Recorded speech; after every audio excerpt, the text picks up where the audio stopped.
बात 1999 की है। हम लोगों ने पत्रकारिता की शुरुआत की थी। मुझे याद है क्योंकि एज अ क्राइम रिपोर्टर मेरी शुरुआत हुई थी, तो उस वक्त की जो क्राइम की खबरें होती हैं उस पर बड़ा ध्यान रहता था हम लोगों का। तभी मैंने एक खबर पढ़ी थी और वो खबर पूरे हिंदुस्तान में उस वक्त तहलका मचा रही थी, बहुत वायरल हो रही थी अखबारों में। खबर थी पटना की, जो मिस पटना थी शिल्पी जैन, उसकी हत्या हुई थी और उसके बॉयफ्रेंड की हत्या हुई थी। दोनों की लाशें पाई गई थी। एक गैराज में एक कार खड़ी थी, उसके अंदर दोनों की न्यूड लाशें पाई गई थी और बड़े तरह तरह के आरोप लग रहे थे। एक तरफ पुलिस का कहना था कि इन दोनों ने सुसाइड कर लिया, वहीं इस मामले को लेकर प्रदर्शन हो रहे थे चारों तरफ, और प्रदर्शन इसलिए हो रहे थे कि इसमें सीधा सीधा आरोप लग रहा था उस वक्त के बाहुबली नेता बिहार के साधु यादव के ऊपर। साधु यादव, जैसे कि आप सब जानते हैं कि उस वक्त राबड़ी देवी की सरकार थी। 99 में गालिबन उस वक्त जेल में थे लालू यादव, राबड़ी देवी मुख्यमंत्री थी। उस वक्त का ये मामला है और इस मामले ने पूरे देश में आग लगा दी थी। ये आप सब भी इससे वाकिफ़ होंगे और इससे नज़र हट गई थी, खबर भी हम लोग भूल गए थे। लेकिन अभी राजेश पांडे जी का कुछ दिन पहले एक उनकी स्टोरी देखी तो मुझे ये घटना फिर से याद आ गई, और उसमें जो भी उन्होंने बताया है उनके थ्रू, जो सीबीआई की क्लोजर रिपोर्ट है उसके बारे में, तो मैंने सोचा कि आप लोगों से फिर से चर्चा की जाए। होता यह है कि 3 जुलाई 1999 का मामला था। शिल्पी जैन नाम की एक लड़की थी जो कि मिस पटना चुनी गई थी। बड़ी खूबसूरत लड़की थी। जब उसका इंतखाब होता है एज अ मिस पटना, तो अखबारों में, मैगजीन्स में उसके फ़ोटो छपते हैं और ये कहा जाता है कि आगे चलकर हो सकता है कि शिल्पी जैन मिस इंडिया भी बन जाए। वो एक कोचिंग में पढ़ती थी और 3 जुलाई की शाम को वो निकलती है घर से। 3-4 बजे रहे होंगे दोपहर के, मतलब, और उस वक्त वो एक रिक्शे से निकलती है और उसके बाद जो है गायब हो जाती है। फिर उसके बाद उसकी दूसरे दिन जो है वो लाश मिलती है गैरेज में। उसका एक बॉयफ्रेंड था गौतम सिंह, उसके साथ। शिल्पी टॉपलेस थी और एक हल्की सी टी शर्ट उसके ऊपर पड़ी थी और नीचे के पोर्शन में उसके ऊपर कोई कपड़ा नहीं था। और उसका जो बॉयफ्रेंड था गौतम सिंह, उसने एक पैंट पहन रखी थी। दोनों के शरीर पे बहुत सारे चोटों के निशान थे। तो जब ये खबर होती है उसके बाद हंगामा मच जाता है। फिर इस मामले में जब बहुत ज़्यादा विवाद होता है तो ये केस जो है वो सीबीआई को सौंप दिया जाता है। सीबीआई इस मामले में आरुषि कांड जैसे नहीं था, उसी तरीके का ये कांड था, और इस कांड में सीबीआई बहुत सारे, मतलब, खटाखट काम करना शुरू करती है। रोज़ खबरें आती, सीबीआई के हाथ ये लग गया, सीबीआई के हाथ ये लग गया। और 3 महीने के बाद सीबीआई अपनी क्लोजर रिपोर्ट पेश करती है, पुलिस को देती है वहाँ की। तो उसमें वो कहती कि नहीं, ये दोनों ने पॉइजन खाया था और सुसाइड का मामला है।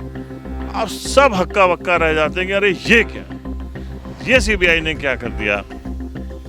तो इसी मामले पे जो जानकारी मिली है वो हम लोग लेके आए हैं आपके सामने।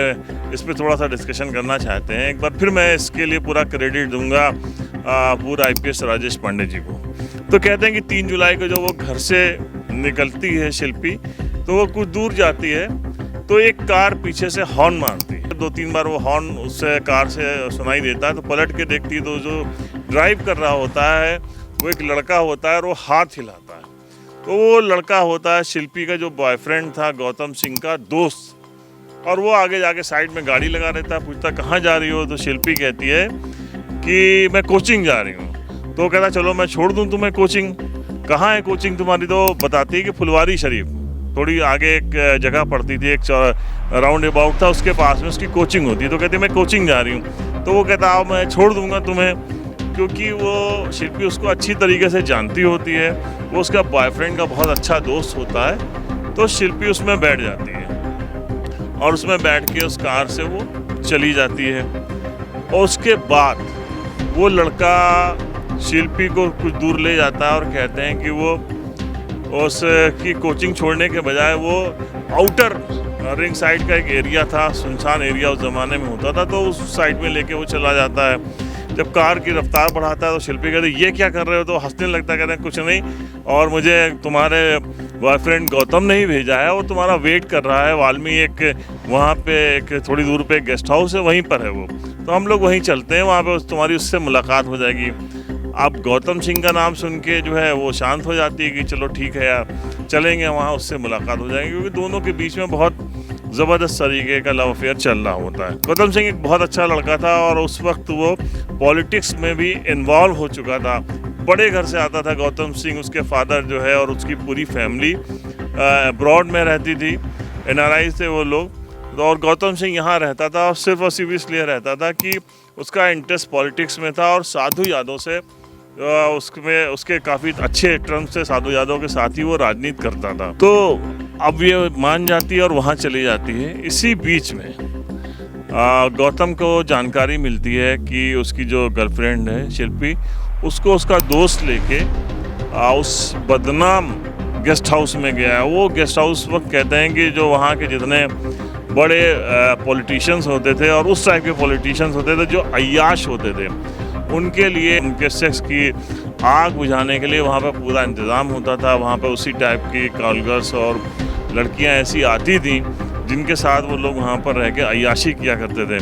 तो गौतम को जब ये बात पता चलती है तो वो भागता है बहुत तेज़, और कहते हैं हुआ ये था कि जब शिल्पी बहुत ज़्यादा पॉपुलर हुई थी, उसके फ़ोटोज़ बहुत छपे थे और गौतम को साधु यादव जो है वो अच्छी तरीके से जानते भी थे, तो साधु यादव कहते हैं कि कभी अपनी गर्लफ्रेंड से मिलवाओ लाके। और गौतम को ये बात बहुत ख़राब लगती है कि वो कई बार कहते हैं, वो टाल जाता है, लेकिन उसका जो दोस्त होता है वो कहता है कि ठीक है, किसी दिन हम जो है उसको बहाने से लाके आपसे मिलवा देंगे या आप लोगों से मिलवा देंगे, इस टाइप की बात कही जा रही है। तो गौतम को जब ये पता चलता है तो गौतम सीधे गेस्ट हाउस में पहुंचता है जहाँ पे शिल्पी पहले से मौजूद होती है। जब वो जाता है तो पता चलता है कि दरवाजे बंद है। वो किसी तरीके से शोर मचाने लगता है तो दरवाज़ा खुलता है और कहते हैं कि जब वो अंदर जाता है तो उसके होश उड़ जाते हैं कि शिल्पी के सारे कपड़े जो है वो बहुत दूर पड़े हुए थे और उसके साथ 5-6 लोग अपने सेक्स की हवस जो है वो बुझा चुके थे। इसको देख के वो तेज़ तेज़ चिल्लाना शुरू करता है। उसके बाद इन दोनों की बहुत बुरी तरीके से पिटाई की जाती है, इतनी पिटाई की जाती है कि दोनों की मौत हो जाती है। अब था कि इसको कैसे क्या किया जाए, तो क्योंकि लोगों को पता था कि इन दोनों के बीच में अफेयर चलता है, इसलिए उनको ऐसी मौत दी जाती है कि जिससे उनकी बदनामी भी हो और ये लोग बच जाएं। तो दोनों को एक न्यूड करके उनके कपड़े उतार के और जो गौतम कार लेकर आया था उस कार के अंदर दोनों को बैठाल के वो एक गैरेज के अंदर खड़ी कर दी जाती है। उसके बाद पुलिस को सूचना दी जाती है कि वहाँ पे एक ऐसी सी गाड़ी खड़ी हुई है और उसमें एक कपल है वो मज़े कर रहा है। पुलिस पहुँचती है तो देखती है कि जो है उन दोनों की लाशें हैं, लेकिन जब इन दोनों की लाशें मिलती हैं और विवाद शुरू हो जाता है, बहुत ज़बरदस्त तरीके से विवाद होना शुरू होता है और इसमें नाम आता है साधु यादव का, क्योंकि साधु यादव के जो लोग भी थे वो भी, उन लोगों को भी कई लोगों ने उस दिन वहाँ पर देखा था।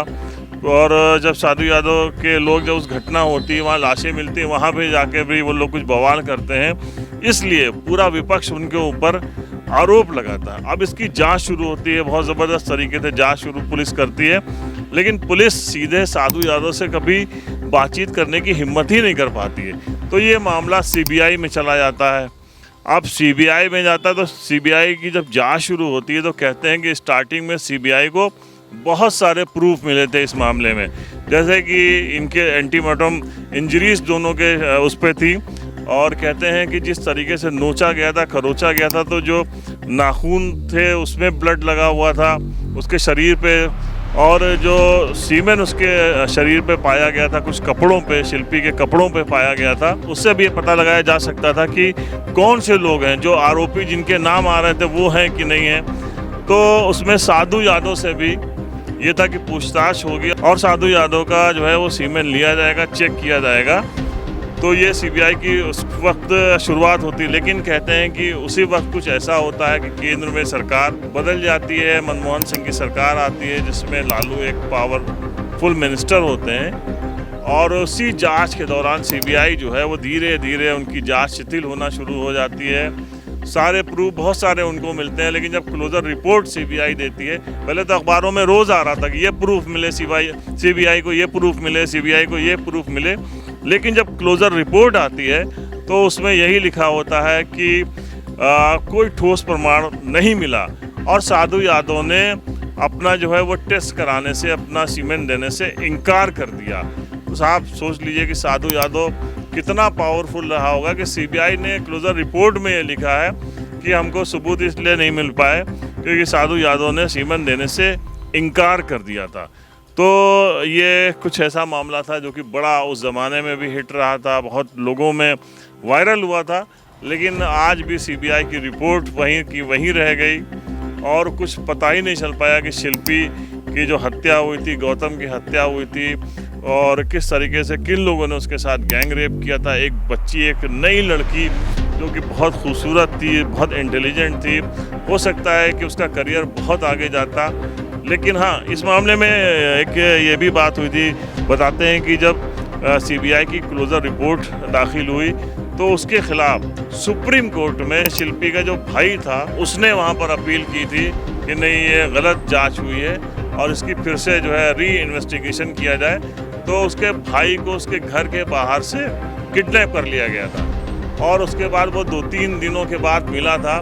फिर जो उसकी हालत थी कि उसके बाद भी उसने कभी भी री इन्वेस्टिगेशन की बात ही नहीं की, ना उनके घर वालों ने कभी इस मामले को उठाया और ना ही गौतम के घर वाले कभी इस मामले को आगे ले जाने की हिम्मत कर पाया। तो आज तक जैसे देश के अंदर बहुत सारे केसेस होते हैं जिसमें सीबीआई की भी जांच होती है, लेकिन नतीजा वही ढाक के पास निकलता है। वही शिल्पी जैन के मामले में भी निकला था। ये पुराना केस था क्योंकि उस ज़माने में हम लोगों ने जब पत्रकारिता की शुरुआत की थी उस ज़माने का केस था। अभी जब मैंने ये स्टोरी सुनी, देखी, तो मुझे लगा कि मैं भी इसके ऊपर अपनी बात रखूं आप लोगों के सामने, और पूरी वही बात है जो मैंने सुनी है। और उसी तरीके से फिर आखिर में यही कहना चाहूँगा कि बहुत सारे इस देश के बड़े बड़े मामले ऐसे आते हैं जिनकी रिपोर्ट कभी भी पब्लिक तक नहीं आ पाती। जैसे कि कई मर्डर केसेस हुए, आरुषि हत्याकांड हुआ, तो बड़े शहरों में बहुत सारे ऐसे केसेस होते हैं, लेकिन छोटे शहरों के भी, तो बाराबंकी जनपद लखनऊ से सटा हुआ एक एरिया, यहाँ का एक बंकी टाउन एरिया है और 2002 और 2003 के ये मामला है। उस वक्त करीब 1 साल ये जाँच चली थी। यहाँ पर भी एक डबल मर्डर होता है और बड़ा ही खूंखार मर्डर केस था ये। रात में जो है रिश्तेदार आए थे उनके और उन लोगों ने इन दोनों को मारा था। मारने से पहले खाना वगैरह भी खाया था। पूरे घर में खून से और खरोचों के निशान, खून से सने हुए निशान थे। लाशें एक नीचे पड़ी थी, एक ऊपर पड़ी थी, जगह जगह खून था।